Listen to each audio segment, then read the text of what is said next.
Selamat datang kembali di 4033 Forensik Digital. Kali ini kita akan belajar tentang forensik proses, dan karena forensik proses ini sangat bergantung dengan sumber apa yang teman-teman gunakan, maka saya akan mencoba untuk mengambil beberapa sumber yang menurut saya cukup baik. Dan yang pertama kali yang akan saya bahas adalah dari sumber NIST. Nah, sumber-sumber lain nanti akan dibahas pada video selanjutnya. Selamat belajar. Baik, NIST yang akan kita gunakan adalah NIST Special Publication 886 dengan judul Guide to Integrating Forensic Technique into Incident Response. Dan ini menurut saya cukup baik itu untuk digunakan bagi teman-teman yang ingin melakukan forensik pada sebuah sistem yang sedang berjalan. Nah, apa sih yang dikatakan oleh NIST ini? Yang pertama kali, kita harus mengetahui prosesnya seperti apa. Prosesnya ini dimulai dari collection, examination, analysis, dan reporting. Jadi pada NIST ini, teman-teman memiliki 4 buah proses yang harus diikuti. Proses pertama adalah collection, di mana collection ini dimulai dari melakukan identifikasi possible source data. Nah, teman-teman, ketika nanti datang ke sebuah tempat kejadian perkara, maka teman-teman diharapkan untuk mengetahui gitu ya, kira-kira nanti saya itu mau ngambil barang bukti tempatnya di mana aja. Jadi ya ini memang butuh pengalaman gitu ya. Jadi misalnya teman-teman terkena virus misalnya gitu di dalam sebuah sistem yang sedang bekerja, maka teman-teman ini harus tahu kira-kira kalau ada virus itu akan meninggalkan jejak di mana. Apakah di operating sistemnya misalnya, atau misalnya ada di aplikasi, ada di lognya gitu, atau misalnya ada di dalam firewall, atau jangan-jangan ada di dalam switch teman-teman, misalnya sampai sana gitu ya, atau teman-teman punya IDS, intrusion detection system, ya teman-teman harus bisa tahu tempatnya ada di mana saja. Nah, walaupun mungkin nanti teman-teman sudah mengira-ngira ternyata tidak ada di tempat tersebut, tapi at least teman-teman sudah punya bayangan kira-kira akan mengambil data di mana. Nah, jika teman-teman sudah memiliki bayangan, maka teman-teman harus juga memiliki cara untuk mendapatkan data tersebut. Nah, tentu saja teman-teman harus punya pengalaman juga ini ya, bahwa kalau teman-teman mau mengambil data, itu data itu tersimpan di tempat yang bermacam-macam. Nah, biasanya dilihat dari volatility-nya terlebih dahulu. Eh, Ketika teman-teman bertemu dengan sebuah komputer yang hidup, maka teman-teman harus memahami bahwa kalau teman-teman mematikan laptop tersebut atau komputer tersebut, maka data yang berada pada volatility yang tinggi itu akan hilang datanya ketika laptopnya mati atau tidak ada power di sana. Nah, oleh karena itu teman-teman harus mengambil barang bukti yang ada pada tempat tersebut terlebih dahulu. Baru nanti kalau teman-teman sudah mengambil yang volatility-nya tinggi, baru teman-teman ambil yang di volatility-nya rendah. Misalnya teman-teman mengambil barang bukti di dalam hard disk atau di dalam flash disk dan lain sebagainya. Nah, itu harus teman-teman pikirkan di dalam pengambilan data ini di NIST. Dan jangan lupa NIST menitik beratkan bahwa setiap data yang diambil diharuskan untuk membuat hash-nya gitu. Sehingga data-data tersebut kita bisa lihat integritasnya nanti seperti apa. Jadi kalau nanti teman-teman melakukan examination, udah pada tahap nanti gitu ya, di tahap kedua, maka teman-teman ya harus ngecek dulu bahwa data tersebut benar atau tidak terjadi tampering pada data tersebut.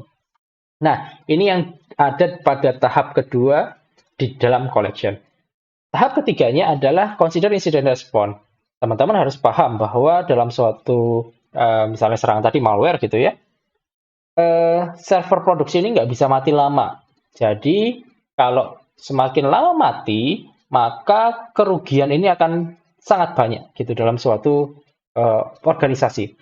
Nah, sangat berbeda dengan kalau misalnya teman-teman lihat di film-film CSI gitu ya, bahwa ada orang meninggal, kemudian tinggal dikasih garis polisi, dan itu menjadi orang semua nggak bisa lewat, kita bisa mengambil bukti sebanyaknya. Nah, ini nggak bisa.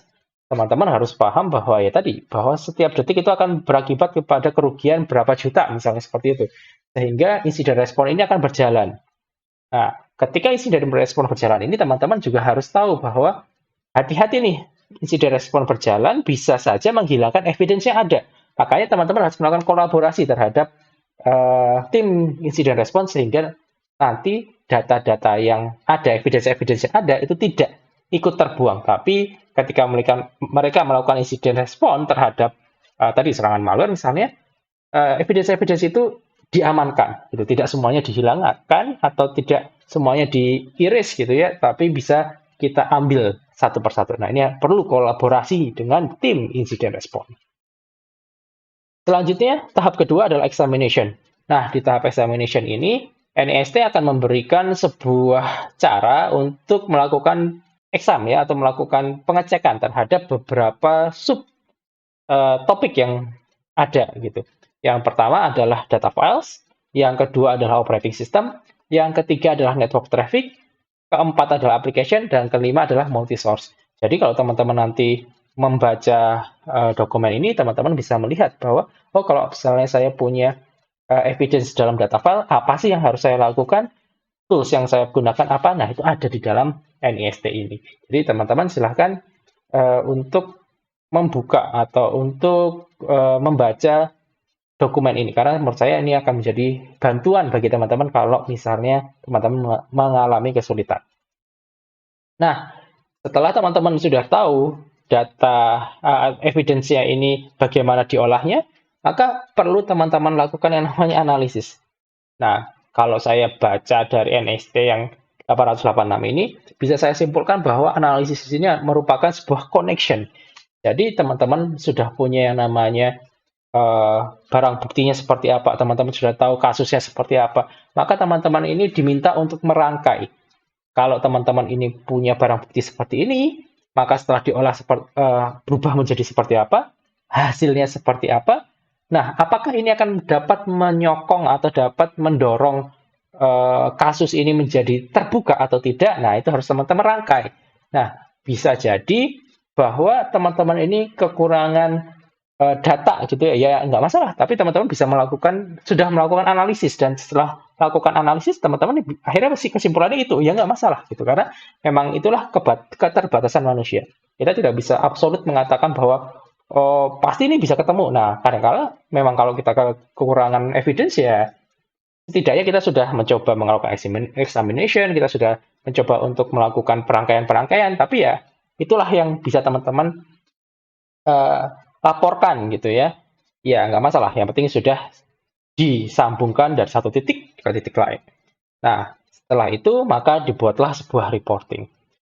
Jika teman-teman itu sudah berhasil menemukan jawaban terhadap permasalahan yang ada, maka ya teman-teman bisa sangat mudah melakukan reporting itu. Namun sayangnya jika teman-teman tadi misalnya kekurangan data dan lain sebagainya, teman-teman diharuskan oleh NIST untuk membuat alternate explanation. Jadi tidak hanya teman-teman mengatakan bahwa oh maaf ini kekurangan data gitu, tapi teman-teman harus bisa mengatakan juga bahwa ada kemungkinan seperti ini gitu. Jadi kalau saya saya dengan data yang ada, saya hanya bisa menyimpulkan bahwa oh mungkin ini adalah sebuah serangan malware, tapi ada kemungkinan lain, yaitu misalnya oh ternyata ini hacking nih gitu. Jadi bukan hanya malware tapi hacking misalnya seperti itu. Nah, atau misalnya ada orang dalam ini kemungkinannya yang bisa menghapus data-data ini. Nah, itu diberikan kemungkinan terjadinya serangan tersebut. Itu di NIST ditekankan seperti itu. Yang kedua adalah teman-teman harus melihat audiensnya seperti apa. Karena audiens ini tentu saja penting gitu ya. Coba kalau teman-teman ini bicara atau membuat laporan terhadap manajer teman-teman yang sangat mengerti teknis, maka teman-teman bisa menggunakan bahasa-bahasa apapun yang isinya teknis. Jadi teman-teman bisa bilang, oh ini adalah malware bla bla bla bla. Bahkan teman-teman nggak usah ngomong malu, saya bilangnya mungkin virus atau worm atau apa gitu ya, terserah teman-teman. Nah, mereka akan tahu gitu. Mereka, oh saya tahu nih, saya harus melakukan apa, saya tahu terkait dengan apa yang teman-teman katakan. Namun begitu teman-teman memberikan laporan kepada misalnya si CEO lah misalnya, atau misalnya kepada direktur gitu ya. Nah, teman-teman ini nggak bisa menggunakan bahasa yang sangat teknis. Jadi teman-teman harus menurunkan bahasanya menjadi bahasa yang lebih general, dan itu bisa dimengerti oleh orang-orang yang akan membaca laporan teman-teman. Dan yang terakhir, pada NIST dikatakan bahwa ada yang namanya actionable information. Nah, actionable information itu apa? Pengertian mudahnya adalah kalau teman-teman tahu jika ada sebuah serangan, maka teman-teman bisa memberikan suggestion gitu ya. Suggestionnya apa? Suggestionnya misalnya, kalau dengan serangan seperti ini seharusnya bisa ditangkal dengan cara misalnya pada log aplikasi dibuat lebih baik, atau misalnya di dalam IDS teman-teman, udahlah sekarang pasang IPS gitu. Atau mungkin data yang ada di dalam IDS, rule-rule-nya itu diperbaiki dan lain sebagainya. Sehingga apa? Sehingga nanti tidak terulang kejahatan yang sama gitu. Jadi teman-teman tidak hanya membongkar suatu kasus pada NIST itu, tapi juga misalnya teman-teman kekurangan data, misalnya gitu ya, teman-teman ini juga harus bisa memberikan, oh nanti harus seperti apa nih baiknya agar sistem saya lebih aman atau sistem Anda bisa lebih aman. Dan itulah yang dimaksud oleh actionable information yang ada di dalam reporting NIST. Nah, ini adalah sebuah metode atau proses yang diberikan oleh NIST 886 gitu ya, terkait bagaimana teman-teman bisa melakukan forensik. Dan ini terintegrasi dengan yang namanya insiden respon. Jadi teman-teman bisa gunakan ini untuk sebuah sistem produksi gitu ya, itu bisa dilakukan. Nah, apakah ini bisa dilakukan pada tempat yang lain? Tentu saja bisa. Yang pasti metode ini ada dan disarankan oleh NIST untuk dilakukan pada teman-teman, tapi apakah hanya ini? Tidak, jawabannya. Jadi ada banyak metode di sana, di luar sana yang bisa teman-teman gunakan untuk melakukan forensik, gitu ya, proses-prosesnya seperti apa. Nah, setidaknya teman-teman mendapatkan gambaran pertama bagaimana teman-teman melakukan forensik mulai dari 4 tahap yang tadi ada di NIST tersebut, gitu ya. Nanti teman-teman akan bertemu lagi dengan beberapa metode di luar sana dan akan saya bahas pada video selanjutnya. Sekian dulu, kembali lagi nanti bersama saya Lukman Muhammad Zeki. Assalamualaikum warahmatullahi wabarakatuh.